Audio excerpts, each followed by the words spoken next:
Oh, praise God at mapagpalang araw po sa ating lahat at magandang gabi po sa ating mga kapatiran dyan sa Pilipinas. At tunay nga na I believe tayo po ay pinagpala na. Kanina pa lang sa umaga dyan sa Pilipinas, pinagpala na ang lahat. Amen. Dito naman po sa Europa, magandang umaga po at mapagpala rin po sa ating lahat dito sa Europa. Praise God at welcome po sa Fundamental Truth of Jesus Christ Worldwide Ministry. This is a non-sectarian full gospel ministry whose main aim is to bring people closer to our living God, our Lord Jesus Christ. At ang vision and mission po ay mabahagi na sila, yung mga tao pang nangangailangan ng personal relationship sa ating Diyos na buhay. At tunay na ang salita lamang ng ating Panginoong Hesus ang ibinabahagi namin sa ministeryo ito. Praise God! At sa oras na ito ay tunay nga na bago tayo magsimula ng mensahe ng ating Diyos, meron po tayong ibang mga bagay na mga announcement po. Praise God! At ito po ay about sa mentoring. Praise God. By the way, ako nga po pala si Reverend Ricky Oblea dito sa Netherlands ng Fundamental Truth of Jesus Christ Worldwide Ministry. Ito po ay pinangungunahan ng ating mahal na Apostle Edmond Ibanez dito po sa Netherlands. Sa announcement po about po sa mentoring, ito po ay ginaganap tuwing Sabado o Linggo. Lang po kayo i-contact lang po natin dun sa page po ng Fundamental Truth of Jesus Christ Worldwide Ministry. Mensahe lang po kayo doon kung sino po ang nais magpaturo at matutunan at paano tayo magamit ng Diyos sa kanyang ministeryong ipagkakatiwala at tinawag tayo sa gawain ito. Praise God. At ito po ay open sa lahat. Amen.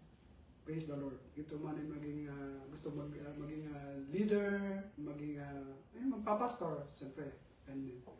At sa lahat po, sa mga workers sa church, ito po ay open sa lahat. Praise the Lord. Hallelujah. And sa oras po ngayon ay tayo po ay dadako na sa message sa araw na ito ng ating Panginoong Hesus. Ang ating pong message po, ang title is about healing happens in community. Praise the Lord. Talagang once na tayo po ay nagkakatipon-tipon ang mga mananampalataya at mga manggagawa ng ating Diyos, meron pong nangyayari po, even not only in the ministry, but also in our community, in our workplaces. Once na tayo po ay, lalo na pag tayo po ay isang mananampalataya ng ating Diyos, ay mas matibay at mas malakas ang kapangyarihan ng Diyos sa ating kalagitnaan. Amen? Hallelujah. At samahan po ninyo ako sa Book of Matthew, chapter 18, verse 20. Praise the Lord. Sabi dito, "For we 2 or 3 gather in my name, there I am with them." Praise God, tayo po ay saglit na manalangin. O Father God, maraming salamat po sa oras na ito at tunay nga po ikaw ay pinupuri ka namin. Sinasamba, niluluwalhati ang iyong dakilang pangalang Jesus.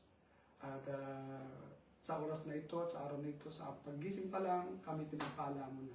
At lalo na, pag narinig namin ang iyong salita sa aming kalagitnaan, ang iyong mensahe, lalo mo kami pagpapalain, palalakasin ang aming spiritual na buhay. Salamat po at tunay nga kami lumalapit sa iyo at nagpapakumbaba. Patuloy mo kami linisin sa aming mga ginawa na hindi nakalulugod sa iyo, sa mga kasalanan, ito man ay sa aming nakita. At mga bagay na naglalaro sa aming isipan na hindi nakalulugod sa iyo, patawarin mo po kami. At hugasan ang banal na dugo ni Jesus. Salamat po at tunay nga po, we receive forgiveness. We receive the cleansing power of the blood of Jesus Christ. At hayaan mo, Holy Spirit, ikaw ang magturo sa bawat isa sa amin dahil ikaw ang dakilang nagtuturo at nagbibigay ng kaunawaan at karunungan upang malaman namin ang nais mo na gawin sa bawat buhay ng bawat isa sa amin. Salamat po. Encapsulate our places, O God, wherever we are right now. ng iyong banal na Santong Espiritu, even the wall of fire, O God. Lord, ang iyong kapangyarihan ay nasa bawat isa sa amin dahil we are one accord in one spirit in Jesus' mighty name. Salamat po. All the glory belongs to you. In Jesus' mighty name we pray. Amen and amen. Okay. Ulitin po natin sa Matthew chapter 18 verse 20. Sabi dito, for where 2 or 3 gather in my name, in the name of the Lord Jesus Christ, there I am with them. Ako'y nasa sa inyo. Amen. Kaya po sa Matthew chapter 18 verse 20, ito ay kung saan sabihin natin, it's a powerful, powerful and comforting verses. Talagang pag binasa natin ito, pinag-aralan natin ang salita ng Diyos, lalo sa ating key scripture for today, is a verse of a comforting verse that ina-highlights po dito yung the importance of community. Yung pag isang community na nagkakasama-sama, na tayo po ay nagpe-fellowshipping, at sabi nga ng Lord, there I am with them. Ibig sabihin, the presence of the Lord Jesus Christ is among the believers. Amen. Kaya po sa verse na ito ay is a part of larger passage sa Matthew. Kung atin pong babasahin ang Matthew chapter 18 verse 15 to 22, sabi dito kung si Jesus nung po siya po ay nagtuturo po sa atin sa Matthew chapter 18:20, sinasabi po sa atin ng ating Panginoon na it resolving conflicts. Once na tayo po ay nasa community, fellowshipping, ito yung verse na ito ay magbibigay sa atin to resolving conflicts and restoring relationship ng bawat isa sa atin. And the power of communal prayer. Yung kapangyarihan na tayo po ay nananalangin ang bawat isa sa atin, tayo nagsasama-sama. Amen. Kaya nga po kung babasahin natin in this chapter of Matthew chapter 18, si Jesus po, ini-emphasize niya, katulad ng sinabi kong kanina. Ngayon pa lang, Jesus emphasized the importance of unity. Para makita sa atin na tayo nagkakaisa, tayo po ay nagpapatawad sa bawat isa and seeking reconciliation within the community of the believers. Tunay na once na tayo po ay pinag-uusapan natin ang kagustuhan ng Lord, pinag-uusapan natin ang salita ng Diyos, nagbibigay ito at nagiging isa yung ating kaisipan, yung ating vision, at nagkakaroon tayo ng pagmamahalan sa bawat isa. Madalas nagaganap po ang kapayapaan, ang pag-ibig sa bawat isa, at nagkakaroon tayo ng reconciliations. Amen? Kaya nga po, sabi dito, for where 2 or 3 gathers in my name, there I am with them. Ibig sabihin po, yung presence ng ating Panginoong Jesus, the presence of Jesus Christ, ay ito po yung promise niya sa atin. Jesus promised His presence whenever believers gather in His name. Amen.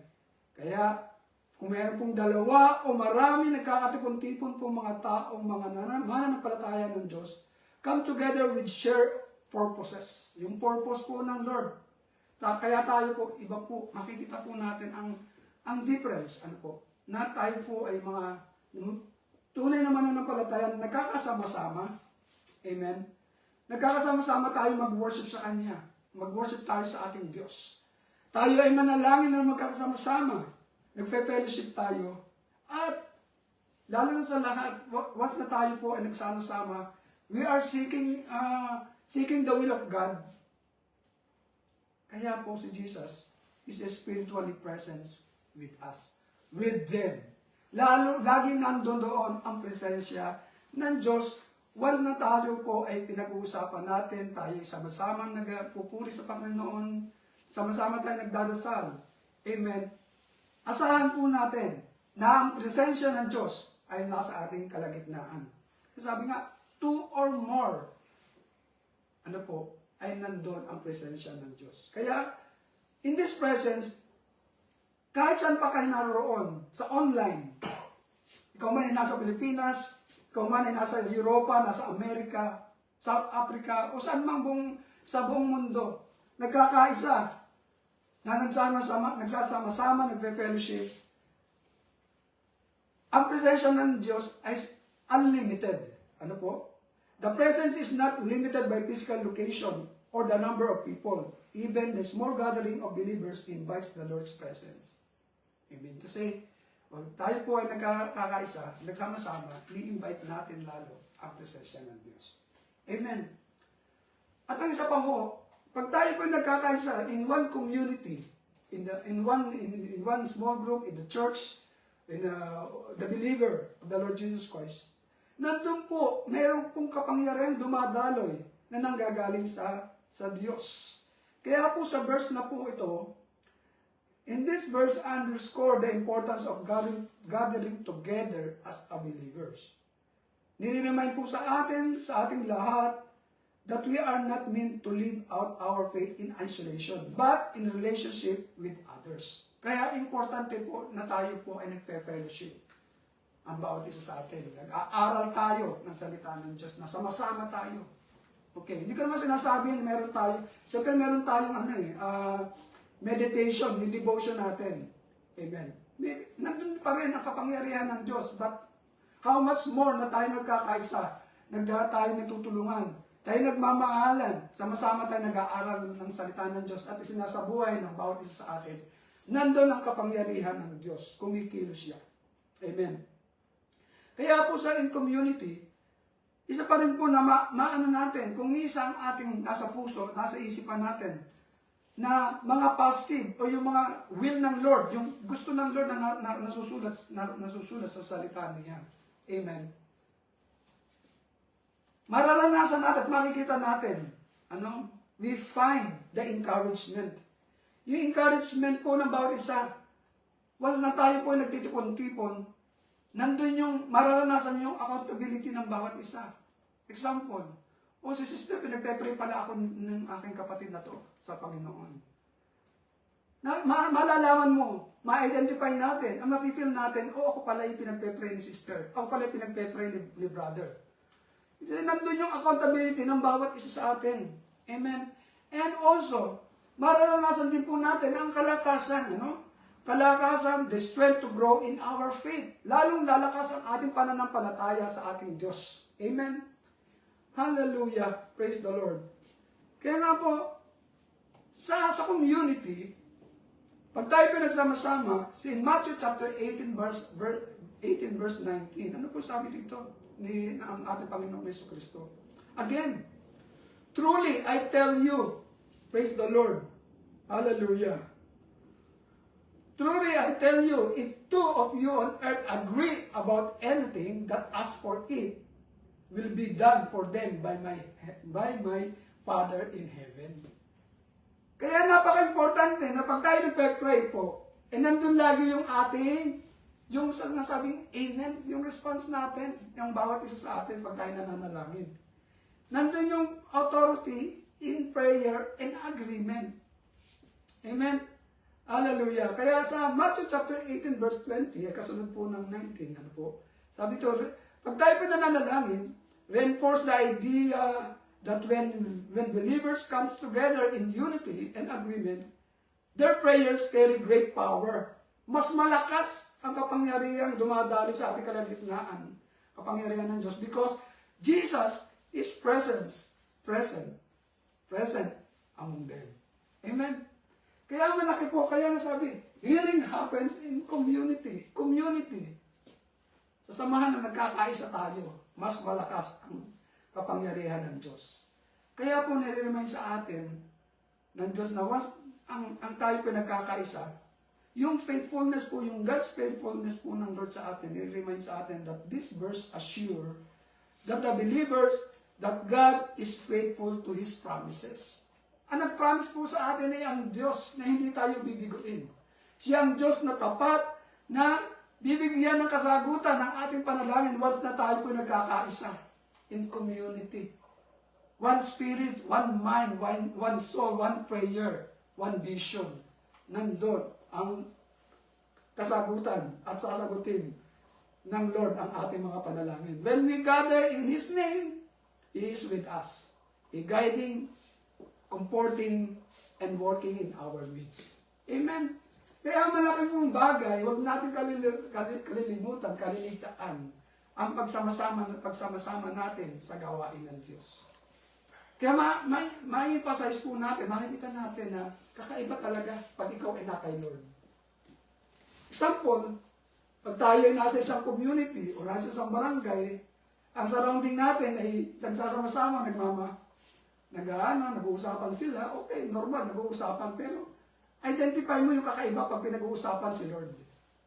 Dahil nandun yung kapayapaan, hindi yung chismis lang yung pag-uusapan nandoon. Amen. Ang pag-uusapan kung ano yung vision, ano ba yung kagaganda ng ministry, ano ba yung kabubuti ng ating pamilya, personally. Amen. Tayo po nagsishare sa bawat isa, kaya nga po sinasabing fellowship. Amen. Hallelujah. Kaya ina-assure po ng Diyos sa atin that God is a faithful God once we are gathered in one accord in His name. Hallelujah. Ano po dapat nating tandaan o gawin natin sa bawat isa sa atin, not only the group, Diyos. Pag tayo meron tayong mga bagay na naiisip para sa ikabubuti at kasasaya ng ministry ng Diyos o kaya sa ating pamilya o even sa ating workplaces. Amen. Tingnan po natin, lagi natin tingnan yung pagkakaiba pag tayo po ay mga believers of the Lord Jesus Christ. Iba. Ganun din sa mga workplaces natin, sa mga trabaho natin. Iba talaga. Kasi hindi natin tawag dito, yung ating makakasalamuha, makakasama natin, ay iba't ibang mga nationality, iba't ibang karakter, pero once na tayo po ay nakay Lord, nandun ang kapayapaan, nandun ang katahimikan sa ating puso. Amen. Ano po ang sabi dito? Ano ba yung dapat natin gawin bilang bawat isa sa atin? Bawat membro ng isang komunidad, na community. Meron mga bagay po dito na healing happens. Hindi lang ito yung pinakamaliit na nangyayari, may mga malaking nangyayari. Not only personally, but also sa bawat mga groups o sa mga community na gagawa ang Diyos ng kapangyarihan, ng himala sa ating kalagitnaan. Amen. Kaya po sabi dito sa Hebrews, praise the Lord, sabi dito, kailangan natin yung sabi nga dito, encourage men to gather. Sabi sa Hebrews chapter 10, verse 24 to 25, lagi natin naririnig ito, Let us consider how may spur one another on toward love and good deeds, not giving up meeting together, praise the Lord, as some are in the habit of doing, but encouraging one another, in all the more you see the day approaching. Kaya mga kapatid ko sa pananampalataya sa ating Panginoong Yesus, ini-encourage po sa atin, ang bawat sa atin is to prioritize. Unahin natin, prioritize the fellowship and worship and prayer with other Christians. Kaya, nire-remind po sa atin that even small gatherings are significant of God's eyes. Kaya, ang importante po dito, pag once na tayo po nag-gather, ang bawat isa sa atin, the importance of gathering together as a believers is to encourage one another, grow in faith, and live out God's purposes. Tayo po ay mamumuhay ayon sa kanyang purpose o ayon sa kanyang kagustuhan. Nire-remind din po sa atin, sa bawat sa atin, ang fellowship is not just a suggestion. Hindi lang po ito suggestion, but a vital part of our spiritual journey. Amen. Kailangan po natin ang bawat isa dito. Hindi lang ito pag sinabi ng ating pastor, o gawin mo ito. What? Hindi lang ito sasabihin ng pastor na gawin ito. Gawin natin in our self na para tayo magkaisa. Dahil ito yung binigay ng Lord sa vision sa ating pastor. Amen. Sa ating apostle, sa ating mga leaders. Kaya nga po, hindi ito yung sinasabi lang sa atin, suggest lang po ito ni pastor. No. Kailangan po natin, is a part of our spiritual journey. Amen. Another thing, praise the Lord. Unity and reconciliation. Once na tayo po ay nagkakaisa, there's a healing in community. Katulad dito, nagkakaroon tayo ng unity and reconciliation. Kaya nga po sa book of Matthew, chapter 18, na dito po yung verse na ito is tied to resolving conflicts and restoring relationship. Amen. Once na tayo pinagkakaisa, there is a healing happen.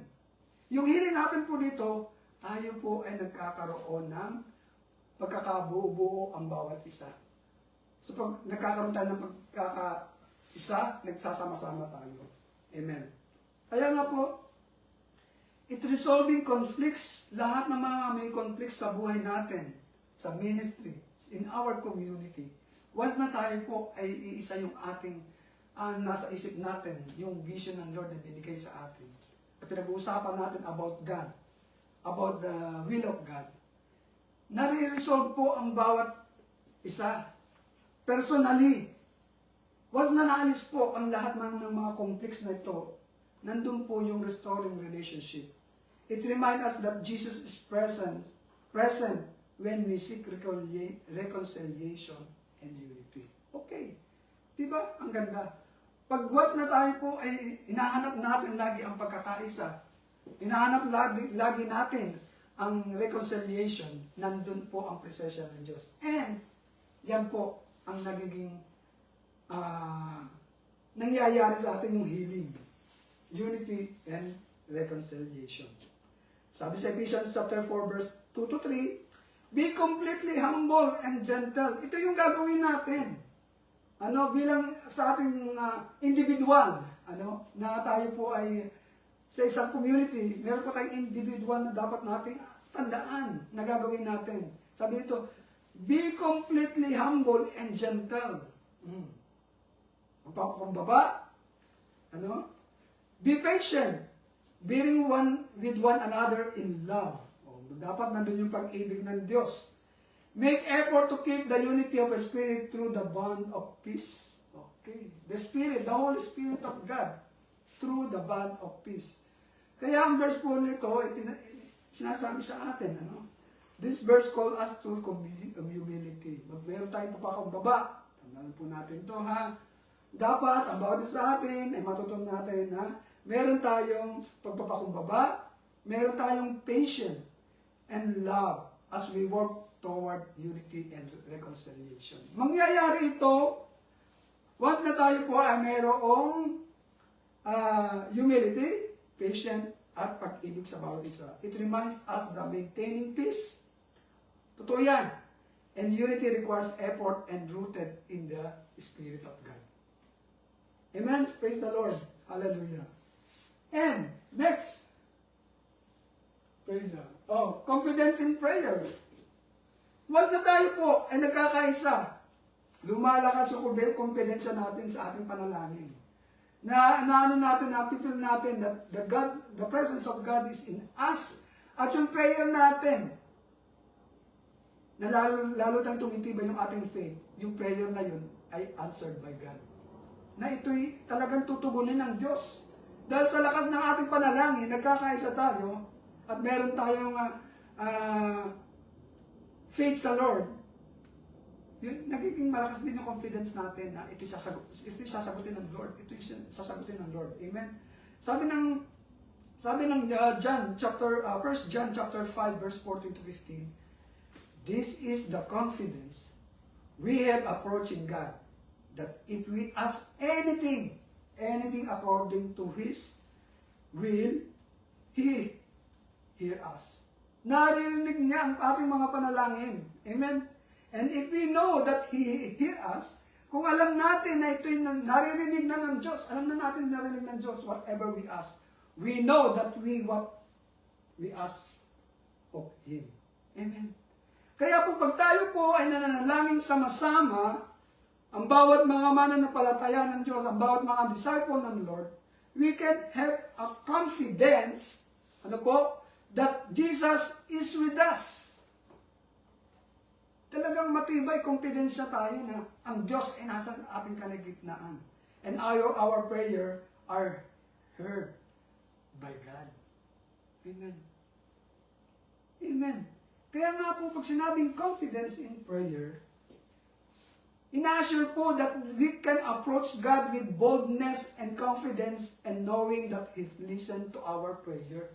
Amen. Dahil tayo mayroong nagsama-sama tayo nagpapakumbaba, mayroong pag-ibig sa isa, sa bawat isa, praise the Lord, nandun ang confidence, yung prayer natin ng community, yung small groups or big groups of community, wherever we are.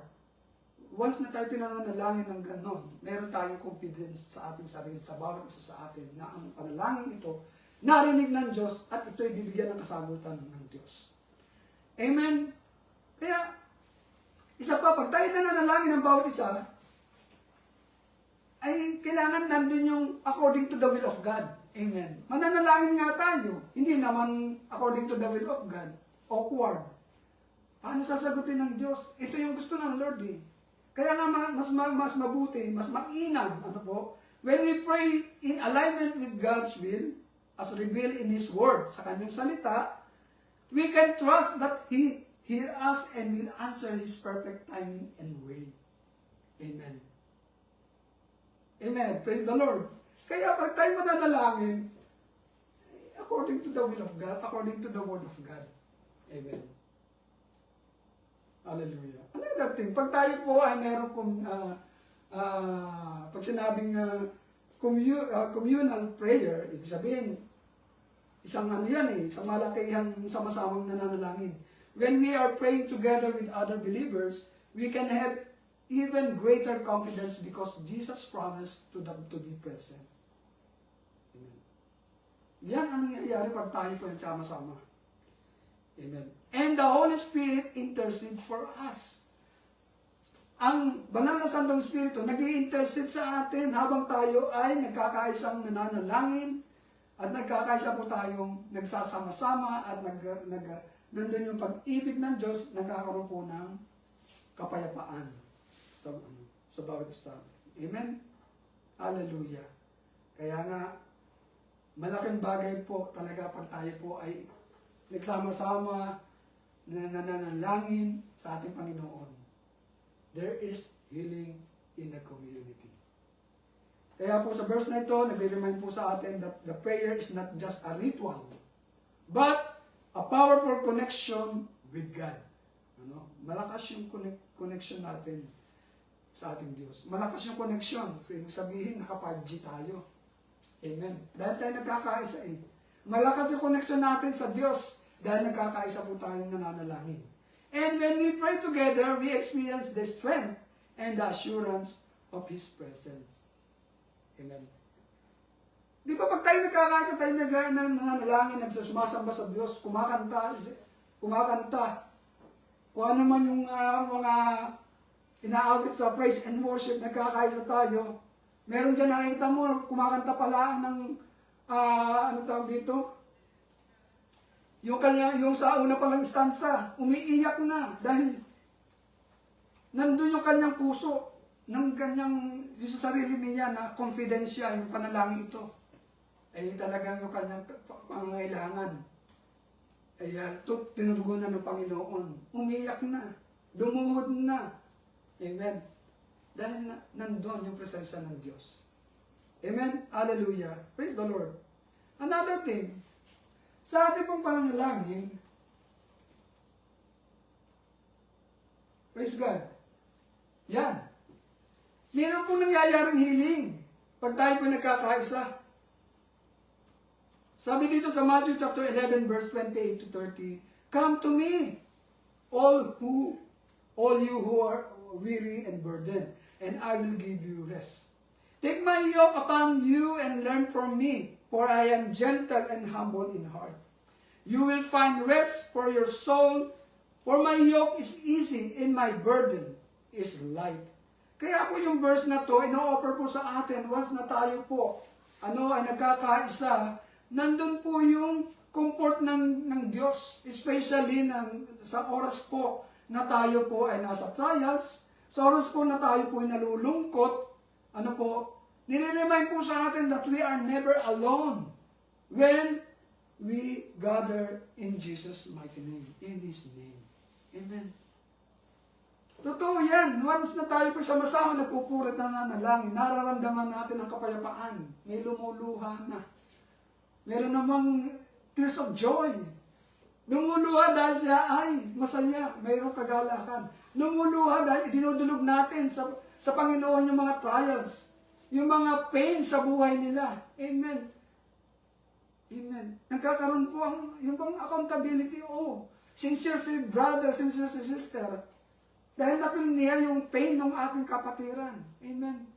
Yan ang kapangyarihan was that in the healing of community of all the believers na tayo po ay nananalangin at nagpupuri sa Panginoon at sumusunod tayo sa kagustuhan niya. Amen. Kaya po once na tayo po ay nagkakaisa, sabi nga kanina ngayon, is comfort in difficult times. Comfort in Jesus' presence. Katulad sinabi ko, once na tayo po ay nasa presensya na ng Diyos sa kalagitnaan.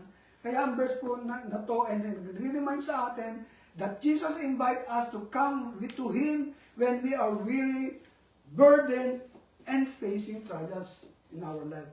Kaya ang promise po ng Diyos sa atin is to give us rest and peace. Hindi yung rest and peace na nandun pa, doon sa nakikita natin pagka, ano po yung RIP, hindi po yon. Darating po tayo dyan. Pero sinasabi ng Diyos, habang tayo nabubuhay sa mundong ito, rest and peace, ibig sabihin, may kapayapaan tayo habang tayo tatrabaho, habang tayo nagluluto, habang tayo kumakain, habang tayo naglalakad. Even doon na tayo may sakit na or tayo pagagalingin ka ng Diyos na sabi na, kaya nandun yung rest and peace of God. Amen. Meron kang pag-asa. Kalmante ka lang dahil ang Diyos ay nasa atin. Amen. Praise the Lord. Kaya sabi, comfort in Jesus' presence. Never alone. Yun ang sabi niya eh. Hindi ka mag-iisa, mag-iisa. Hindi ka magsusolo. When we gather in Jesus' name, in Matthew chapter 18, verse 20, sabi niya doon, we experience His presence in special way. Kaya remind us that we are never alone in our struggles. Sasamahan tayo ng Diyos. Amen. Tandaan po natin, sasamahan po tayo ng Diyos once na tayo po ay naka-align sa salita ng Diyos. Importante po yan. Meditation of the Word of God ang bawat isa sa atin. Amen. Rest of our soul. Si Jesus po in-offer not just physical rest, but deep spiritual rest for our soul, calming up our anxieties and fears. Amen. Yan po ang nangyayari at pag tayo po nagkakaisa sa isang komunidad na mayroon po pananampalataya sa Diyos. Kaya remind po sa atin, ang verse na ito is a beautiful reminder that no matter ano man mangyari, how difficult life na napipil natin, si Jesus po ay laging nasa atin. Kasama, sinasamahan tayo ng Diyos. Amen? Offering comfort, rest, at strength, kalakasan po. Amen? Kaya po, sa oras na ito, amen. Praise the Lord. Hallelujah. Kaya nga po sa Matthew chapter 18 verse 20. Chapter 18 verse 20. Praise the Lord. Dito po ako magtatapos. Amen. Ito po yung conclusion na magbibigay sa atin ng magbibigay ng kalakasan sa ating spiritual life. Praise the Lord. Hallelujah. Sabi sa Matthew chapter 18 verse 20. Is a profound reminder of Jesus' presence. Na in the power of the Christian community, na ini-encourage po sa bawat sa atin to come together in His name. And knowing that He is with them, guiding us, guiding them, strengthening them, and answering their prayers. Tandaan po natin to. Tandaan po natin to, na hindi tayo nagsosolo. Meron tayong mga kasama na dapat nating i-gather na manalangin tayo. In family, in our brother and sister, in our community, in our workplaces, especially in the church, in the ministry of God. Magsama-sama po tayong mayroong pagkakaisa. merong pag-ibig sa bawat isa. May panalangin na talagang tayo nakakapag-encourage sa bawat isa. Amen. Not discourage. Amen. Hallelujah. Kaya po, tandaan po natin, there's a healing in the community na tayo po ay nasa Panginoon. Amen. Tayo po yung manalangin. Praise the Lord. Hallelujah. Oh, hallelujah, Jesus. We worship you.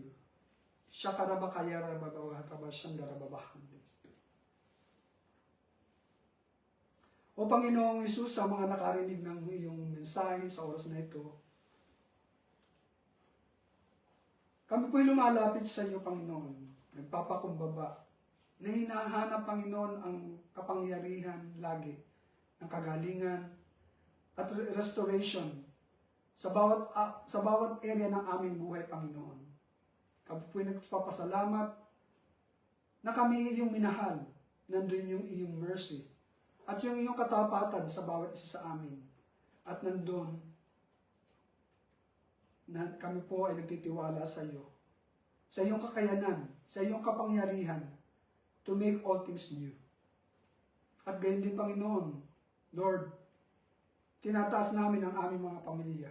Ang bawat pamilya namin, mga nangyari sa buhay nila, the healed broken relationship, restored love, Panginoon, at yung trust, and bring unity where there's a division.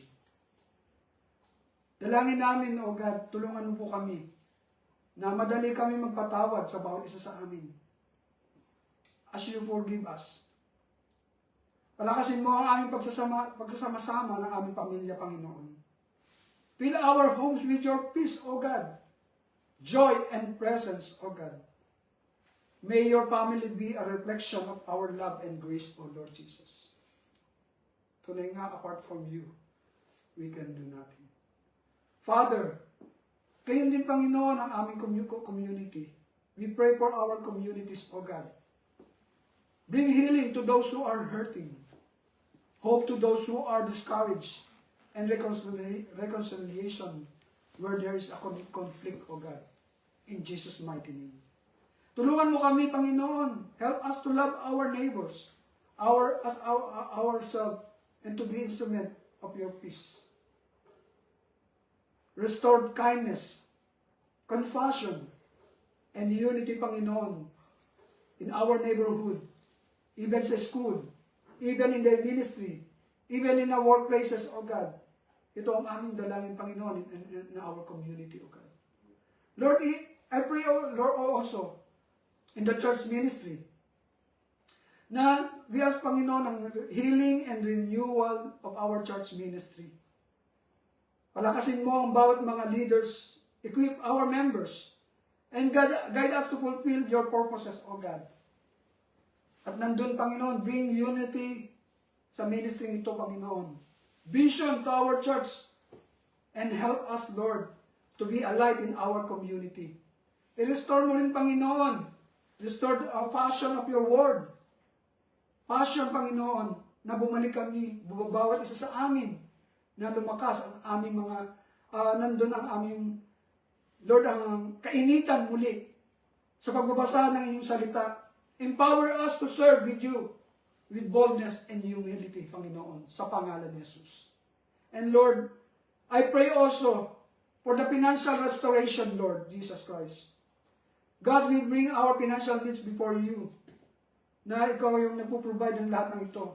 Provide for those who are struggling. Open doors of opportunity.